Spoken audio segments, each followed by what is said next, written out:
Yeah. Welcome, everyone. As you can see, there's a little bit of a green theme going on.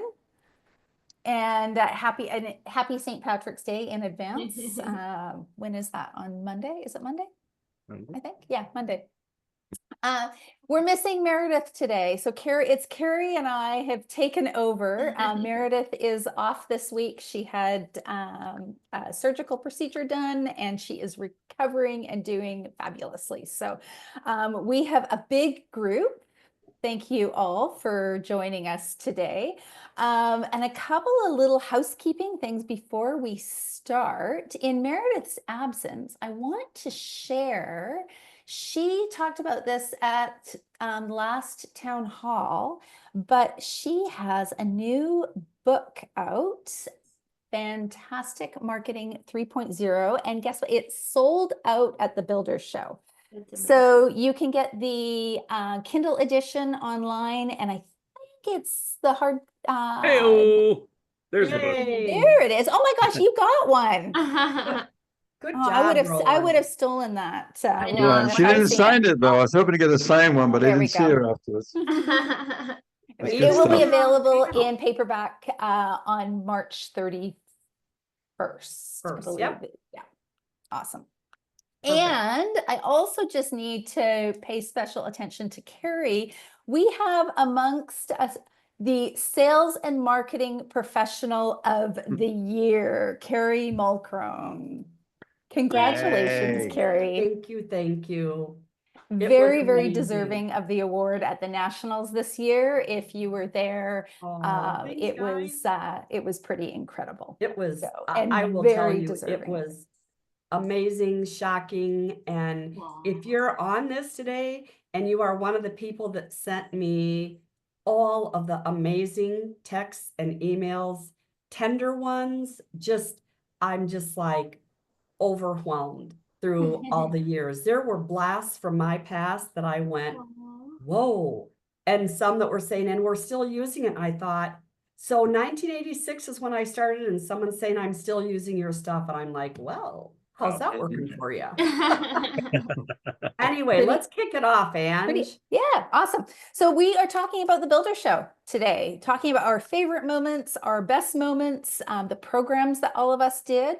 And we've got lots of people here. So let's start with introductions. I'm going to go by who I see this way, which is Kevin.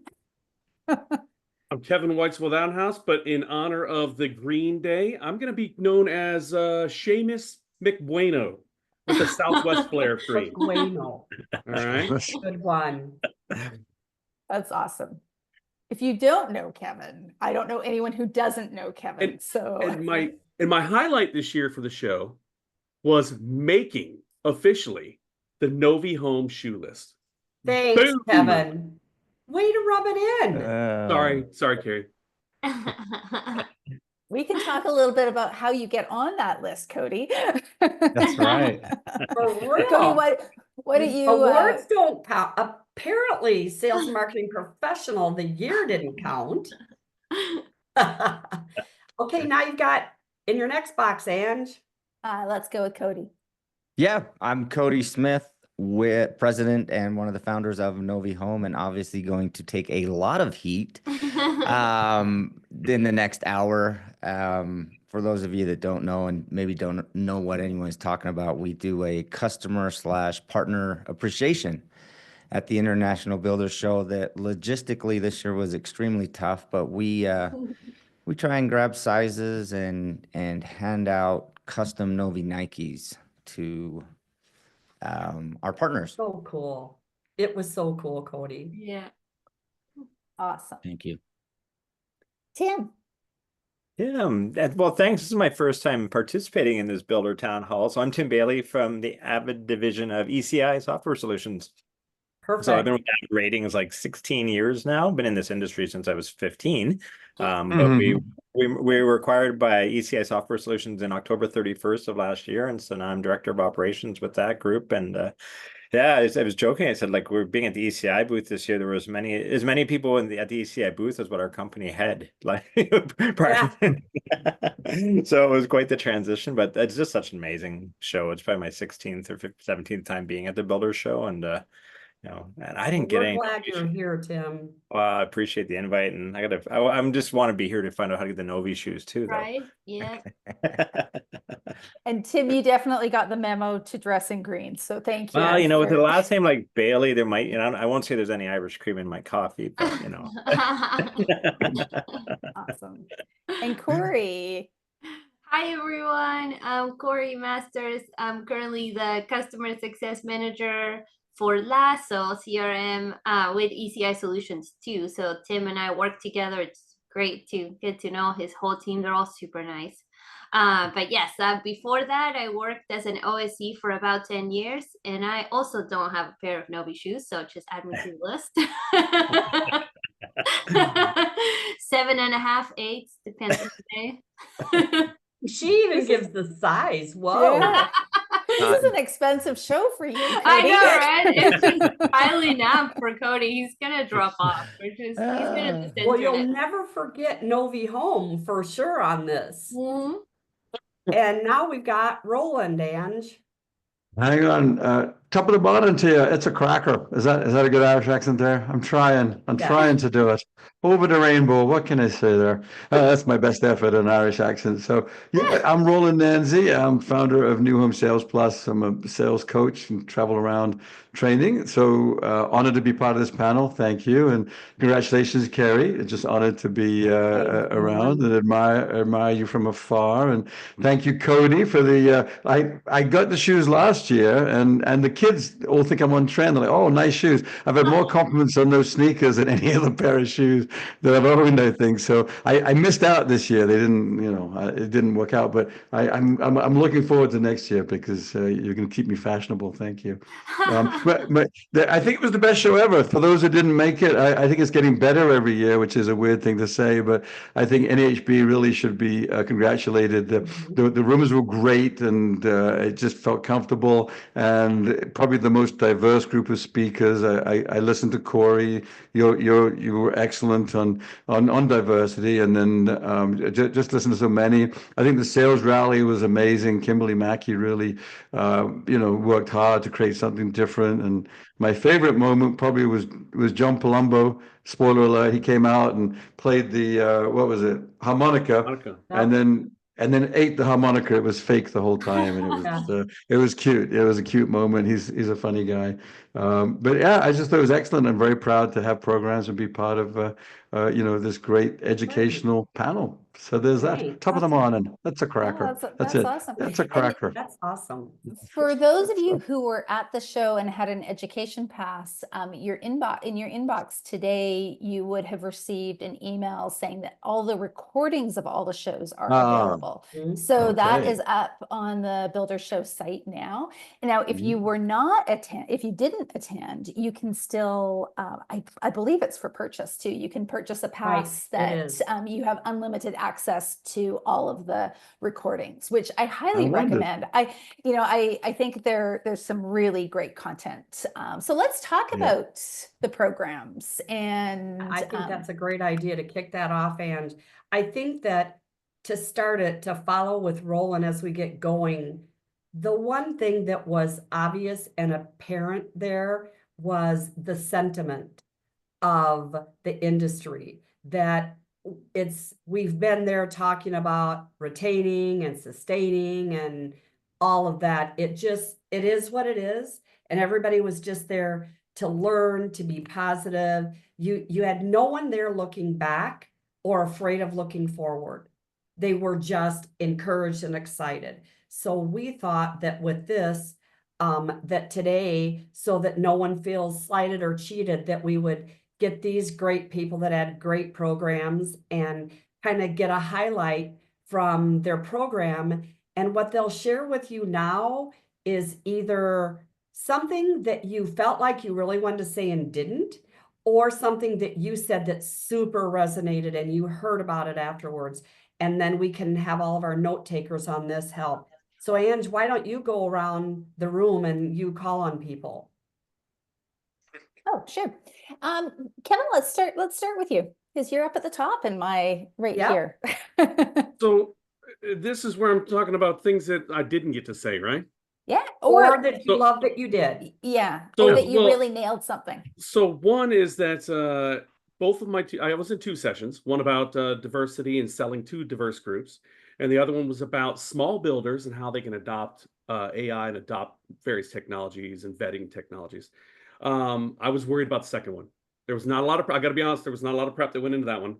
However, it went over like gangbusters, and we actually were being shooed out of the room 30 full minutes after the session because we had so many questions from builders. Why do you think that, Kevin? What was the key thing? Honestly, most of it was just thanking us for focusing on small builders, because the people that were in the room were basically just like, so many of these sessions, they don't even apply to us because Mhm. they're talking about these $1 million budgets that we don't have, Right. so it's more of a question of how can we get into this. So now I'm going to go into what I didn't get to say. Okay. Because I always talk about IBS-itis. It is very easy to go to that ginormous show and see that huge floor of all the different gadgets and gadgets and widgets and digital assets that are out there and be overwhelmed with, I want all of this stuff. It's a kid in a candy store method. However, my best advice, and this is what I failed to say in our session, was that no matter where you are in whether you're Chuck with a truck or your D.R. Hortons of the world, anywhere in between that spectrum, that it's very important to right size what you buy. If you're only selling 4 homes a year, nothing against, our friends over and partners over at ECI, but Mark Systems isn't for a 4 home a year builder, but there's builders out there that are like, oh, I've got to get an ERP because so-and-so has an ERP. Don't worry about what so-and-so has, worry about what you have. Find out what your pain points are and resource and find a solution that works for that. Kevin, I think that that's really valuable. And I'm glad that you brought that up because we heard it a couple times. Angela, you and Dave and I even mentioned it in our program because it's very expensive to start up, right, with new information. And it's also more expensive to switch if you started because it was wrong. So I think that getting uber excited is great, but make sure it is the right fit for the right size for you want. And I think that is a really good takeaway, whether you said it or you didn't, because we heard many people that were like, it's so overwhelming. We need something, but we don't know what. That was really good, Kevin. I don't know. It goes back to really doing an audit. Small Mhm. or small, medium, or large, everybody can benefit from an audit of your entire business, Right. of whatever aspect, because to your point, Kevin, it's not it's not feasible for everyone to do everything, and you need to figure out where your pain point is, what is broken, because maybe things aren't broken. maybe Right. there's something else that needs to be focused on. Can I jump in? I'm not sure of the rules here. I don't want to be like just. Absolutely. You know Can I what, jump in? Roland, you I'm can being very jump in polite. anytime. I'm trying for me, but perfect. Yeah. Okay. Can I just piggyback what Kevin was saying was that for the builders out there, whatever you invest in terms of your technology, you have to make sure you get trained on how to use it. So for me as a sales coach, I go to so many builders where they have, a great platform like a Lasso or whatever. But if they haven't invested or haven't got the help rather in uploading, it's like going to IKEA and trying to put those furniture together. Right. I can't do it. I just need help with it. And it's the same thing. You can have the world's best CRM, but if your manager doesn't know how to use it and there's not somebody there that can train people, I know a lot of times OSCs are great with the CRMs, so maybe they'll do the training. But whatever you invest in, I think Kody, you have a great team of people from the feedback I hear on who when you invest in Novi, you get the training on how to use it and maybe Right. personalize it to your needs. And it's such an important element, whether you're small or big. Just don't think that what you're investing is going to be the thing that will save you. I You need to agree, have Roland. training. I Yeah. think that's a really good point, Roland. And Kody, you can maybe add to this one too, that know what you bought. Because I find often that they're looking for help from the library that might be in the program that they bought. That sometimes sales management and leadership buys and then sales has to use, and they don't exactly know what package or what they purchase. So make sure everybody, which goes back to in our program, when we talked about sales enablement, the looping, that everybody knows what's going on. Because there are Right. companies that are out there that have these platforms, and I promise you, your sales, one of the reasons they're not using them, which people are saying they're not using it, is because they don't know what it is that Right. they've got. That was a really good point. Well, thank you. Yeah, I appreciate that. And for me, training is about action. So, the salespeople will go, yeah, I use it, but they just don't know how to your point, Kerry. Right. So don't be afraid to get there privately with them, turn on the computer, go through step by step until they go, oh, here's the muscle memory for Yes. how we use it. Just Yeah. understand that that's not everyone's good with technology. And so, Perfect. yeah. Good takeaway. Well, thank you. Hey, Tim, who do you have? Tim next, Ange, or who? Sure. Yeah, Sure, let's go me? with Tim. Okay, Yeah. you, Perfect. Tim. That's me. Awesome. Thank you. I was fortunate. I got to be in a great session at IBS. Big panel. It was a super session. It was like Kevin Oakley and Paul Curtis and Jane Marr and Chip Bell and Abraza Holmes, Baelish Holmes, myself, Sweden. Oh, Like, you had them. it was, yeah, like it was quite the group on stage. And just the session was all about leveraging tech and touch for exceptional customer experience. And because I think there's this, I don't know, I won't say it's a myth, but I mean, when you bring, especially with AI now, there's just so much banter about like it's this magic bullet for everything. And it's like all technology, it has an application. It's definitely, I think, can take a big lift off people. So we had some great discussions about some of the latest technology and how you can leverage it. But at the same time, where humans factor into all of this as well. So, the idea of humans are great for when it comes to relationship building and emotional intelligence and judgment and things like that. Where tech's got its own. We're talking tech is a force multiplier. Tech is amazing at efficiency and scale and accuracy. But humans, we're like a confidence multiplier. And that's where I wish the things we didn't get into, that I actually did a webinar this week for a client. And this idea of confidence, we were talking backstage about that. And I think it's really interesting right now. University of Michigan just came out with their latest confidence data, like consumer sentiment data, and it's nosediving, of course, right now. It's down to back to its 2022 levels. So we didn't get a chance to really get into this idea of confidence, but I think to sell homes today, we have to instill confidence, especially when we're battling the headwinds of lack of confidence by consumer. And we know consumers, if they're not confident, if there's uncertainty, they sit on their wallets, they don't make those moves. And so we got to lean in since then a little bit more on this, what builds confidence, how do you instill confidence with today's consumers. So that was just kind of an interesting sort of behind the screen, behind the curtain chat.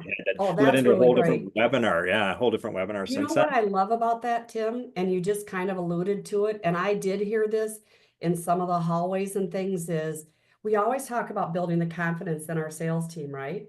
But our sales team building the confidence in our customers so that they feel confident to be able to. So confidence falls on both sides, right? That you need to do that. And the interesting part, and I might have been in your program when I was kind of in and out, but one of the things that I also realized you guys had a lot of AI conversation is, as I'm talking to people, the level of intellect, not just intelligence, intellect that you can gather from AI.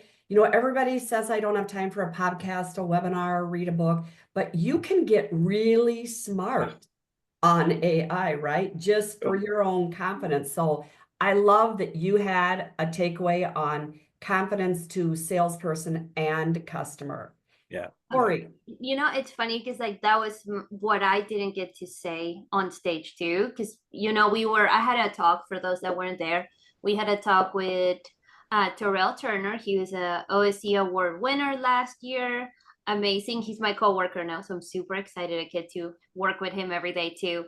We had Beth Bird from Inugo, who I worked with too in the past, Anna Howell from Homes by Dickerson too, and then we have Laura Hansen from New Home Traditions. Or is that's New Tradition Homes. New Tradition Homes. Yes, I always mess up their name. But our talk was about how national award winners leverage technology to be different and win their awards. And something I didn't get to say was how I know there's a lot of fear, especially in the OSC world, because we're behind the scenes, we're not there looking at people face to face of technology's coming, it's going to take our jobs away. We're seeing it in other industries, right? Like, especially when you go buy a car, you don't even get to chat with a real person. It's a AI bot, right?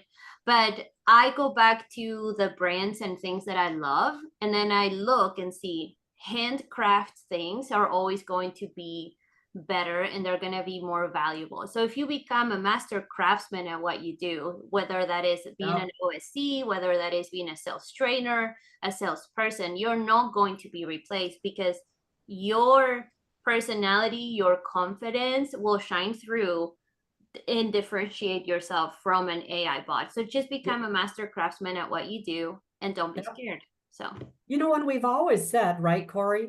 I remember working with you when you very first started in all of this is hone your craft. yes. You know, and AI is it's a part great, of yeah. honing your craft.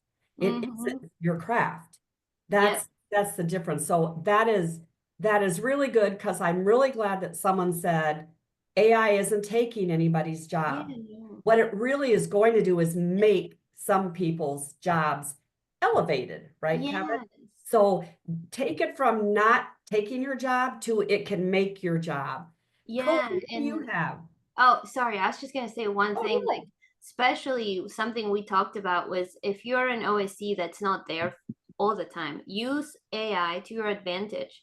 I used it when I was a OSC for Beacon Homes in Oklahoma. I was in Idaho. I was not there locally. So it was just a quick thing, like I have a customer going to Oklahoma this weekend. What should they do? What's the weather going to be like?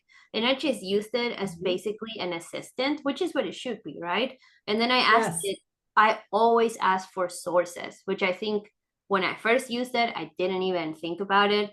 And now I do. So just ask for sources and don't be scared. Yeah, and don't be scared. Cody, what you got for us? Yeah, absolutely. I'm Cody gonna pick. home. I will piggyback off what you guys we're just barely talking about with a personal story. Haley Nabig and I were mostly Haley, but we were both working on a presentation that we have to deliver next week, a sales presentation. And FYI, I love Haley. I just have to throw that in. we all love Haley. She is awesome. And essentially this is like a old school RFP in a sense, which I grew up doing RFPs in a different life that would take maybe 30 to 40 hours to put it all together. And with Chat GPT, I mean, it's amazing, and it saved us 35 hours. So anyways, using technology right. With my panel, we were in South Central, and I actually had the funnest session. I had Nicole with Hartford Homes, Kevin Jewell with French Brothers, president over at French Brothers Homes. Boy, and have they made it. Yes. I'll tell you, they were, Cody, before I will tell you with French Brothers is we all look for people and companies to emulate, and we should out of respect, right? I worked with French Brothers a long time ago for quite a while, and those two brothers and now nephews, sons, everybody, they truly pride themselves in best practices. Yeah, no, they're fantastic. And then we had, I don't know if you know Ty Brooks with Candlelight Homes out of Utah, and they have this, like if you're on, Google it, Firefly community in northern Utah, which is a community that essentially their whole sales pitch, not their whole sales pitch, but they're building their community around getting kids and youth off of phones and outside. Oh, wow. So I had this power panel. All I had to do was just kind of moderate a little bit. And we based our panel around the book Unreasonable Hospitality by Will Guidara. Best book ever. Best book ever if you are if you're selling anything or working in the service industry, it is the best book ever. And it was so cool. Essentially, our panelists just shared things they have done. They have all read the book. Ty Brooks and his team, they truly, out of everybody I've ever seen, they live that book and implement it in what they do day to day. But some of the cool stories that we weren't able to share that I wish we could have dove into is Candlelight Homes. They have a person on their sales team, and anybody can do it, but they have a specific person that is looking for tidbits of information about every home buyer. So if they have a 13-year-old son that likes to skateboard, for example, recently their story that Ty shared is that is the exact scenario. They identified that one of their home buyers, they had a 13-year-old son that liked to skateboard. So at one of the walkthroughs, I think at framing, they presented the son with a skateboard, right? Skateboards are like $120. Yeah, right. Like in the scheme of things, that's not a huge cost, but what they delivered from customer satisfaction, their ratings, their reviews, the opportunity to get referrals from that family, like off the charts. So Kody, for a second, I want you to elaborate a little because I heard this a lot, and I think it's really important for our listeners today that we've always talked so much about return on investment, like, right, Roland, how much does training cost? Well, it's how much if you don't have it, it costs, right? But I will tell you that a lot of people talked about those small little things. In Sales Central, Haley was on it. The gal that was with Haley, and I can't remember her name. Katie. Katie from Burke's Homes. She talks about it. They have done exactly the same thing and focus. that skateboard, that, and Katie talked about with Haley that person, like it's a role. And I think it would be a really good takeaway from this today, and you chime in with me on this. If everybody wrapped their arms around that as an individual role to find those things out and do those things, the return on investment is just frightening because it's not the return on the money. It's a return on how people feel and talk about your company. Goodwill, yeah. So keep going, Kody, because that was a good one. No, absolutely. So that role, and I just put it in the chat, is called a dream weaver. And that's what Will and his team called it in the book. Yeah. And Katie, so another thing they talk about, and it's something that we implement at Novi. So a lot of people I've heard everyone talking about the Novi Nikes and the custom Novi Nikes. So Will goes by a 95-5 rule. So 95% of the time you stick to the budget, you're don't go outside the lines, and then 5% of the time you splurge. Novi Nikes for us is a 5% of the time. Right. We run a very tight ship. We don't have excess employees. We're very lean. But then there's a couple times a year at various events where we will splurge and do something. And in the book, you want it to splash. Like you want it to hit. For like Ty, it's the skateboard. For Kevin Jewell and French Brothers, they do a thing where at Christmas time they participate in a toy drive, and they're in New Mexico and rural New Mexico. So they go on with their side-by-sides or their UTVs, and they do this big toy drive for the community, which again, you're giving back to the community for your employees. It's driving, like you feel so good inside because you're giving of yourself and you're helping those around you. Right. And I can't help it because I am, an owner in Novi, but you're also marketing your brand of a brand that people want to be around, that people want to be a part of, that, hey, I'm going to purchase a home. And I saw those French brother guys delivering the toys at Christmas and driving around in their side-by-sides and picking toys like that. And that works for French brothers because they're not a national and they are in rural New Mexico. So they are relying on that. Right? Alamogordo. Go Yep. Alamogordo. Yeah. Yeah. Yeah, I've been there too. I think that Kerry, I remember years ago, there was small Yeah. companies, so amazing what they've accomplished in terms of growth. Isn't it? Oh, With the younger generation, the kids taken over, I think, and the kids have taken it catapulted over. it. Yeah, it's And wonderful. now the owners are doing a little special thing on the side that they're loving too, but they started it, I will tell everybody, with customer care was at the top. Like Roland, remember back in the day, Carol Smith and writing about customer, all of that. I mean, on steroids. I remember when I was there and they wanted to get the Guild Quality Award. And this part of this story isn't just about French Brothers, it's about people in this program being able to see and hear what others do, so you can think, we could do that too. We could do that too. I think that's great, Kody. Roland, I'm sure you've been sitting down there chomping on the bit. How did you know? How could you tell? Yeah, I was. Oh, because I know you, and here we go. And Yeah. so get ready, Look, everybody. Roland Nairnsey. Well, thank you, Meredith. A page of notes. So in order to make this a conversation about what was just said, I love that Kody was talking about unreasonable hospitality, that 95.5% rule, which I think was spoons for ice cream that the fellow wanted to create, and they were very expensive, but couldn't justify it with his accountant, but it made a splash. They're like art pieces. And I'm trying to think, and I totally understand that. I love the justification.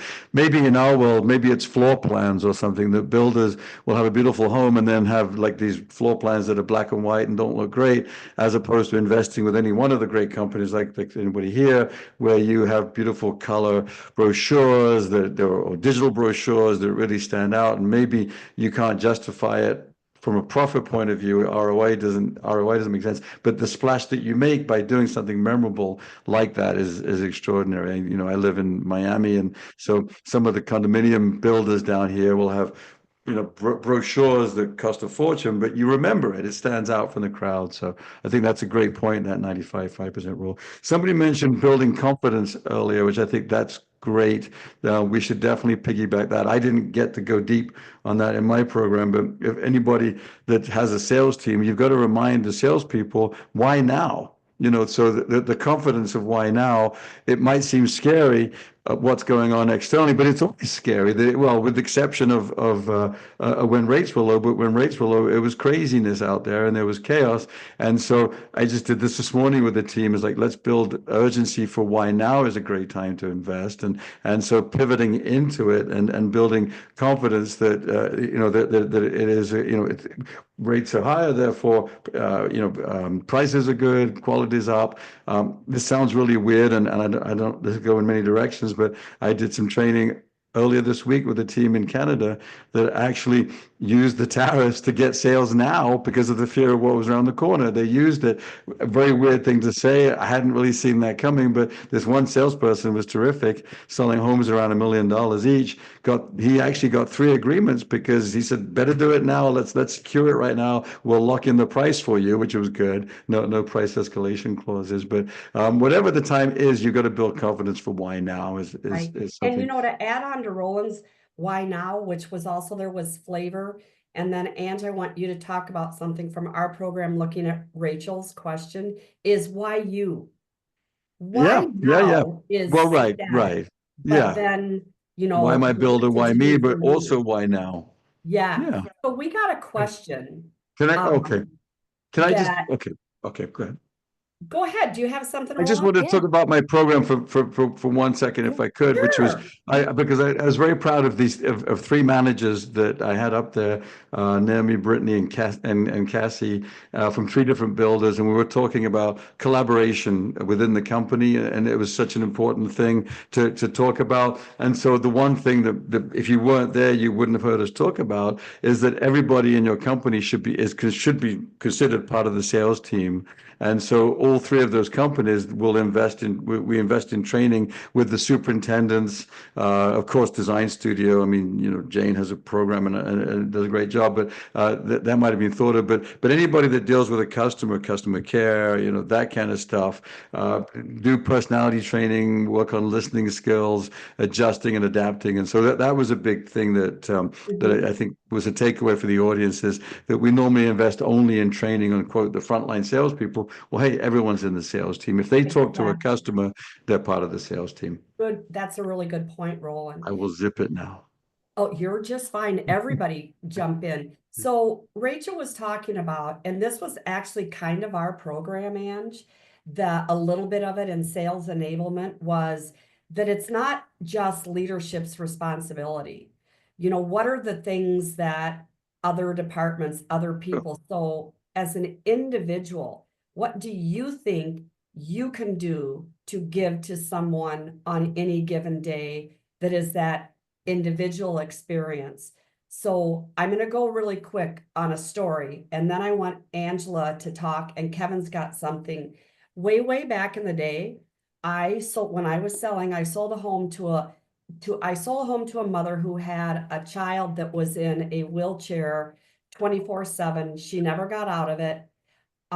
She laid on her bed most every day. She got into the chair just to sit for a little while.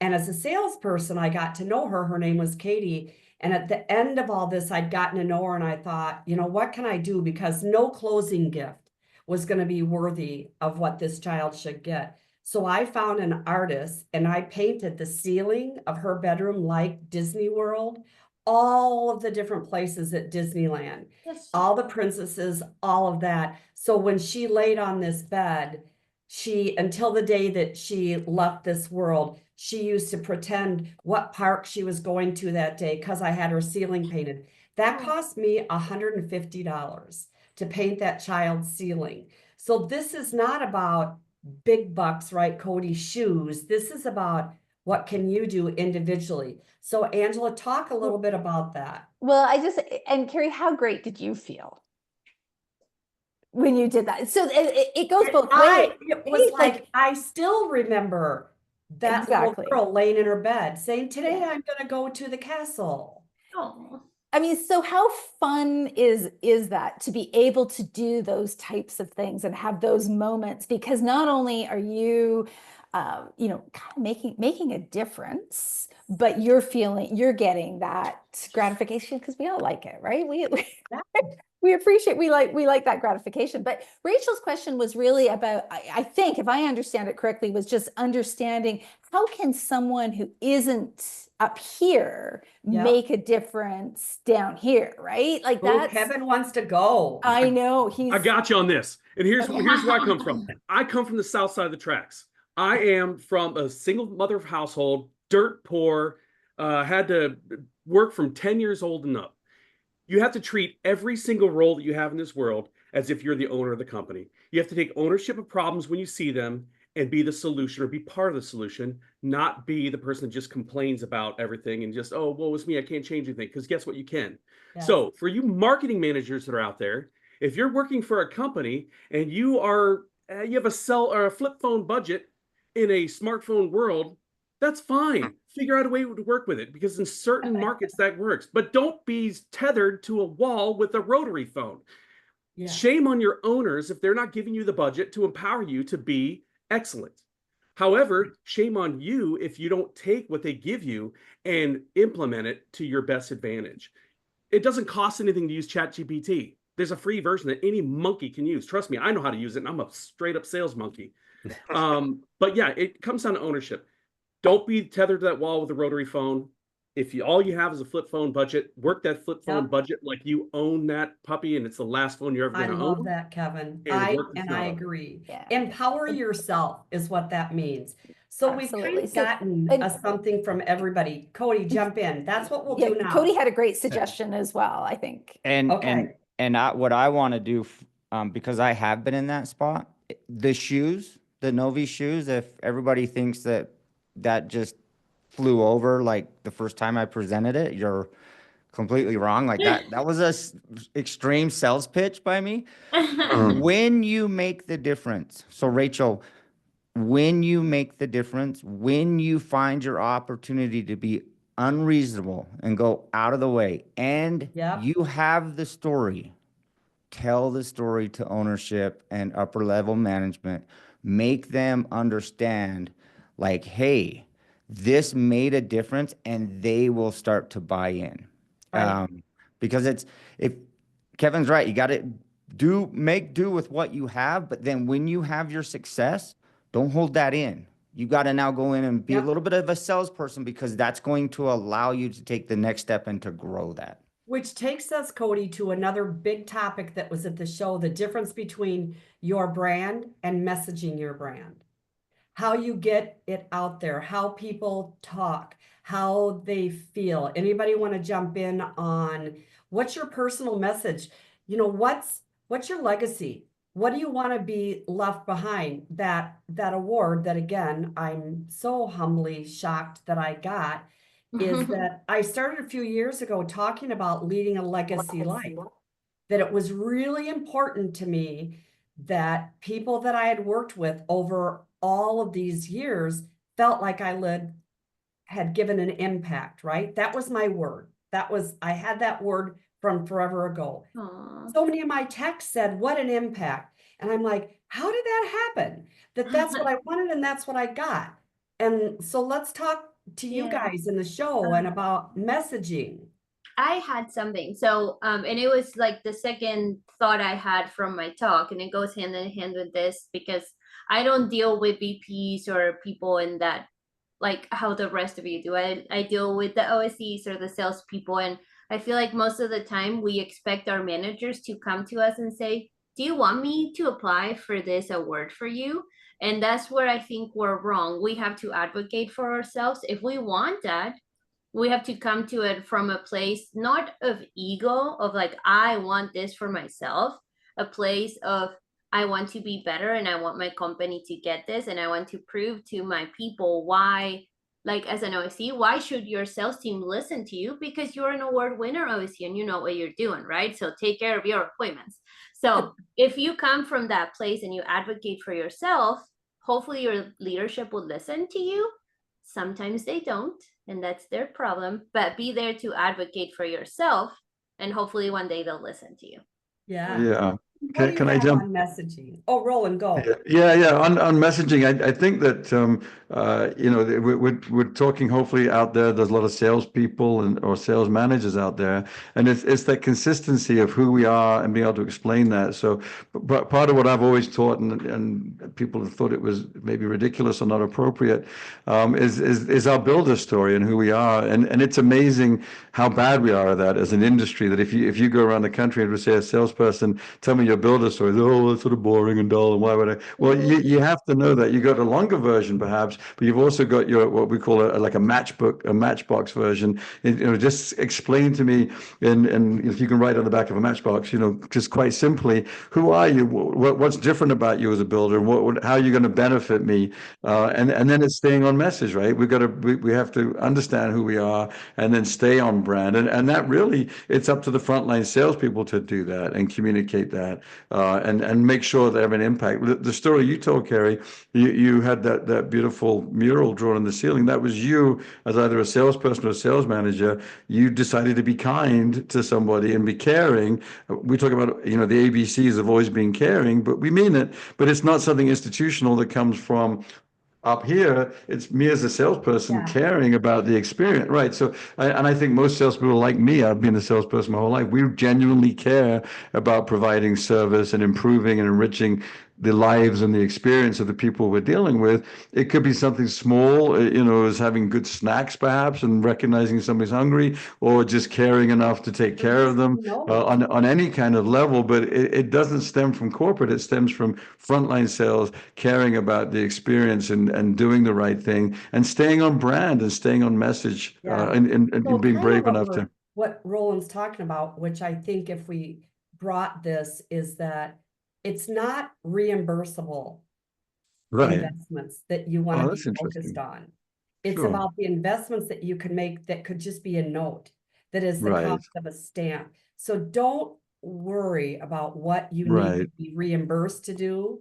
Worry Yeah. less about, like what Roland said, just care, Well, timing. Yeah, I mean, time is the most valuable commodity. In that book about hospitality, there was an example, I think, where a couple didn't want to stay for dessert because they had somebody at home or something that to take care of, or they had to go pay the meter. I forget what it was. So the waiter went out and either fed the meter or took the thing home. I forget. There were a couple of examples, but it's about timing. And so as a salesperson, understanding that maybe your buyer doesn't have time to do everything you want, so you'll go meet you. We'll go fill in the paperwork. We'll get it started for you. We'll find a way to make this easy for you. We're here about serving your needs, not having this sort of this dogma that we have to follow, but how can we be flexible? Yeah, and make it about the person and wrap it around them.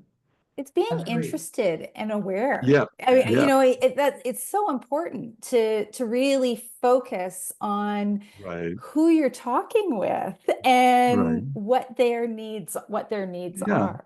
And it's what they don't say sometimes. It's when you're showing a home, it's how they react to the view, the finishes, the space in the home that would be ideal they've always dreamt about. But that's where AI just can't compete with us humans. And as flawed as we are, we're about empathy and reacting to things and then doing more of that, you know. So maybe they could care less about this part of the builder story, but hey, it's a one-stop shop. You get to personalize and have fun. That's what we want. Tell us more about that. And that's all EQ that you get from, you know, caring enough to pay attention. I've always told my kids, I love the curious idea, because I've always told it to my kids, like, just stay curious your entire life. Like, if you want anything, just be curious, stay curious. And I think interacting with customers, I mean, they feel that. It's like, curiosity just brings more out of the conversation, deepens the relationship. Tim, and that is an excellent point, and allude to that, because I think at the show, that was another point, that, like, how do we learn to ask these great questions?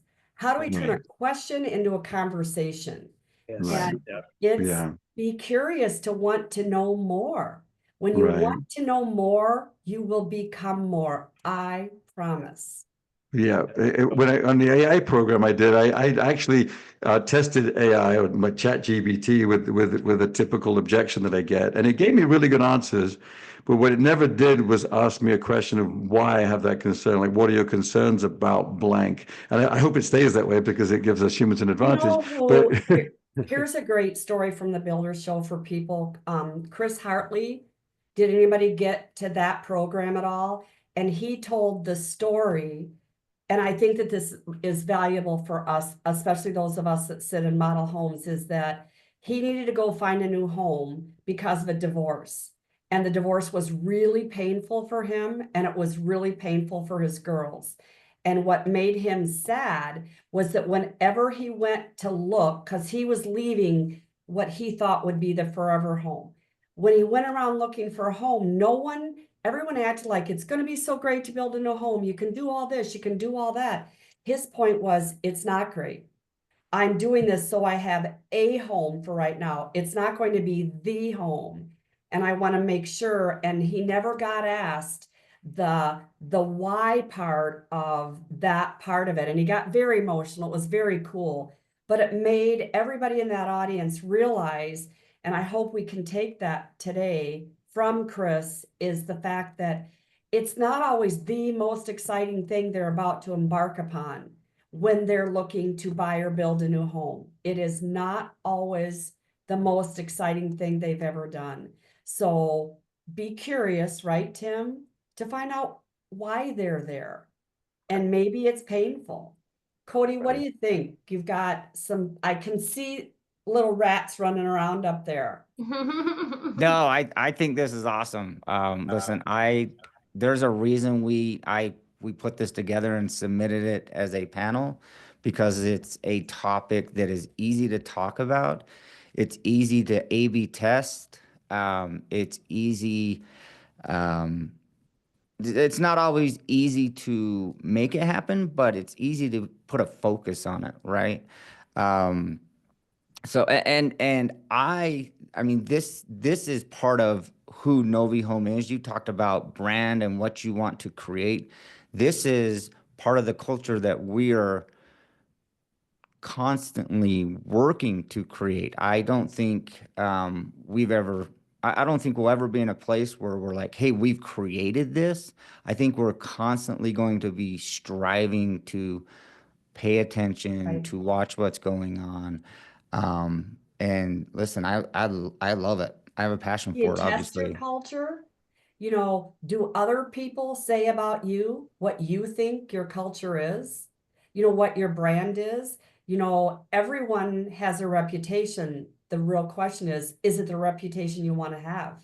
So the testing of it, and that was in so many programs. And what Ange just said, which talk about that, Ange, because you do a really good job about that, about just doing the right thing. Oh. It's not rocket science, right? No, it's not. And I think really it's about sitting back and really looking at where you're at and what needs to be done. And I'm going to put Kevin on the spot because you know what, he is one of the kindest, most thoughtful people in this industry. And the reason is pretty simple. He writes handwritten notes. Yep. And he puts them in the mail, and you're surprised and delighted by them. Yes. And that it's effort on your part, Kevin, and it is but it's your being time in the and the moment. stamp. Don't ruin my obnoxious persona. I know. But I- Kevin, I you live in put the that moment. out Yeah, I didn't notice about you. Yeah, you do didn't know what you want. Kevin, you do what's right. Maybe I'm in the only one. moment. Maybe I'm the only one. I'm special. No, you are special. But that's So- what it's about, right? Yeah. Is making people feel like they're your favorite. They're your favorite. And I have spoken about my mother in the past, and she passed away several years ago, but she made everybody, all 6 of her kids, we all thought we were her favorite. All 19 of her grandchildren thought they were each her I favorite. love that. Aw. Her 21 great grandchildren Wow. all thought they were her Isn't that- favorite. And I am not, it is legitimate. We all kind of went, no, are you kidding me? She made us all, she was interested. Yes. She connected with us always. I mean, her kids were all long grown up, and she took the time to talk on the phone. She was, it was the only reason why we had a landline for the longest time, because that was always her that called, right?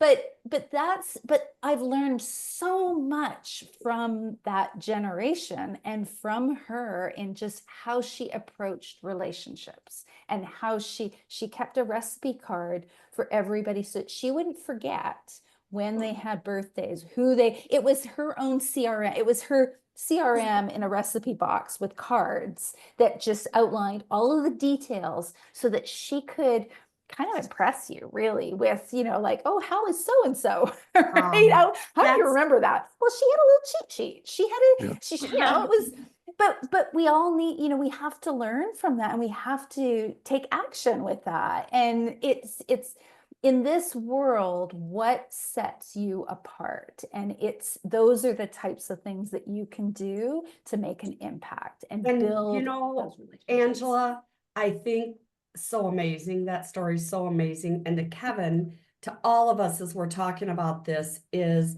being in the moment.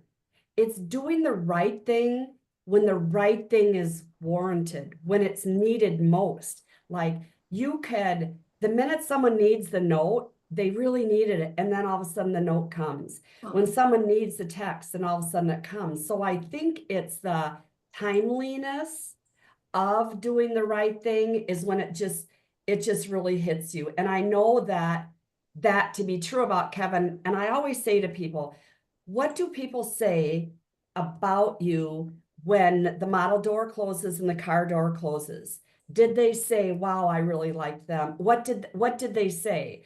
And Kevin Weitzel, I'll say to you, because you got to spend some time with her, Megan, my daughter, who is always with me, when we were on the flight home, she said, Mom, I really like Kevin.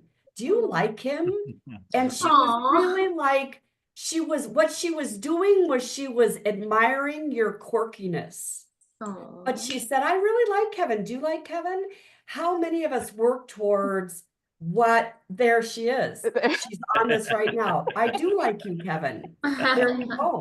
I'm going to It's give a good everybody a thing. lesson. I'm going to give everybody a lesson. If you ever want to make somebody feel special, when you go to your next party, that big gathering, whether it be work or friends or college buddies, whatever it is, find the one person that isn't talking to anybody. Find the one person that is socially awkward and just give them a big old, maybe not even a physical hug, but a hug of welcomeness, and just make them feel like they are the smoothest, newest gadget on the wall. And the reason why you do that is because they don't get that treatment on an everyday basis. Sometimes they never get it their entire life. Be that Good. person that So you seeks guys, them out. I hate to say this, and Angela does. This is what happens when we get the show, is that all of a sudden it's done. But if you could each give your 30-second Super Bowl statement from the Builder Show in rapid fire, what would it be? And you do the roll call. Oh, Kevin, because he's there. Yeah, because he's there. All right, so Kevin. me, I'm going to go with know your lane, but know how to make your own tapestry. You're not limited by the budget that your boss gives you. You're only limited by your ability to excel and be great. Good one. Tim. I didn't allude to this yet, but I think the idea of value, we see in our data that value is struggling a lot right now. This idea of perception of value. I think anywhere where we can focus on staying as in sales in every area, value unique. I'm kind of tired of value add. Value add just adds complexity. It's enhancements. It's always adding decision complexity. I like the idea. Unique. Value unique creates decision certainty. Value add creates decision Because complexity. then you can sneak up on them. Right. Awesome. Cori. I would say definitely ask to be a part of the Builder Show. If you haven't been and you keep wanting to go, ask your leadership. Sometimes they think people don't care to go to these things, but I think if you have a chance to go, you have the ability to listen to the brightest people in our industry. So definitely ask to go. And if it's not possible this year, try next year. And next year and next year, keep trying until they allow you to go, because it's definitely worth it. It opens up your mind to learn from so many different people, and not just on stage, but the people you talk to in the halls. I think sometimes those are the Cori, best conversations. if you knew in the 38 Builder shows that I'd gone to, how many I paid for myself, the gift that I got was the time out of the model, but I paid myself many of those years. And Good for you. Amazing. Kody. Takeaways, things, thoughts. For me, from the IBS or the Builder Show was drown out the noise, like political noise, all the other stuff that's out there, and just hyper focus. It was so cool to see some of the people on the panels. Tim, I loved your guys' panel. I love listening to Brian with Abrazo talk and what he is doing, and it just drown out the craziness of social media and the different things. And then the other takeaway from me is understand the circles that I'm putting, the circles of people that I'm putting myself into. I want to bring value I want to be in circles where people are better than me, and that by their example, they're causing me to want to be better. Kody, that was awesome. Let's put Tim's program in the chat box as people are going to go on and get programs. And now it's you, Roland. I would just say me over me. I think that we tend to forget that you're part of a great company and you can leverage that, part of a great industry, which you're proving today with all these experts and wisdom. But sometimes salespeople try to take too much on their shoulders, or sales managers, and leverage the fact that your buyers have been on your website. They want the home, they want the community. Just don't feel like you got to fix everything for them. Just leverage the power of we over the individual. That's a great one. You know, you guys, AI is not going to replace any of you. No chatbot. The only thing that's going to replace you would be you not believing and being confident, right? That don't become a dinosaur, just become someone who's curious, Tim, cares, Kody, is personal, Kevin, is on their game, Roland, understanding what the customer wants, Cori, who loves to be on the journey with people from start to finish. that's what I share as we end. And how do you want to close this today? I just shared the Tech and Touch session, Oh. just so it took me a while to find it. If anyone has been on the Builders Show site and tried to search for an Oh, yeah. education session, it's hard. That is feedback I will give them. All right. Thank you so much for having us, for inviting us. It was an honor. Thank you, everyone. That was Thank you. fantastic. And thank you to all of our attendees for staying on, and our panelists. Have a wonderful, wonderful rest of the day and an even better weekend. Thank you so Thanks, much. everyone. We Bye. appreciate you. Likewise.